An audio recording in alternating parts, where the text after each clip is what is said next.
J'hésitais entre plusieurs disciplines et je suivais à l'université de nombreux cours dans diverses disciplines qui m'intéressaient toutes. Mais c'est vrai que l'économie me laissait un petit peu sur ma faim, au sens que je trouvais les problèmes extrêmement importants et les réponses qui étaient apportées assez faibles et assez peu convaincantes. Et c'est sans doute ça qui a fait que j'ai décidé de me lancer dans cette discipline.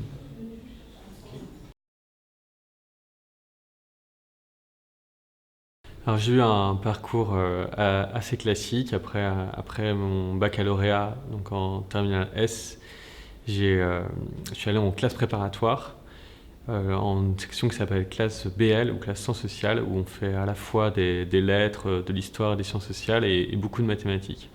Après la classe prépa, je suis allé à l'école normale supérieure de Lyon et ensuite à l'université à Lyon et puis à l'école d'économie de Paris, où j'ai fait un master 2 et ensuite ma thèse de doctorat à l'école d'économie de Paris et le HESS.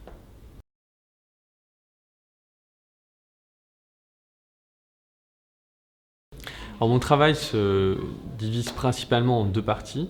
La première, en tant qu'économiste dans une banque centrale, je participe aux prévisions et je rédige aussi des notes, ce qu'on appelle des notes d'aide à la décision. On doit faire des analyses de court terme sur les phénomènes d'actualité économique. La deuxième partie de mon travail, c'est en tant que chercheur en économie. J'ai un travail donc sur beaucoup plus long terme de recherche, de publication, de participation à des conférences internationales, qui dans mon cas portent sur des thèmes d'histoire économique, l'histoire des politiques des banques centrales et du système financier.